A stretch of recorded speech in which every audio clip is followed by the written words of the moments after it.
सपना देख्नु है अनि अघि बढ्नु है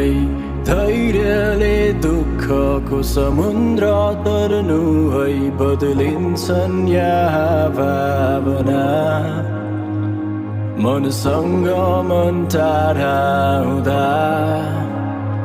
तिमी मनभित्र आशाको दियो जलाउनु एउटा चित्र कोर्नु अनेक रङले सजाउनु मेटिन्छन् अस्तित्व यहाँ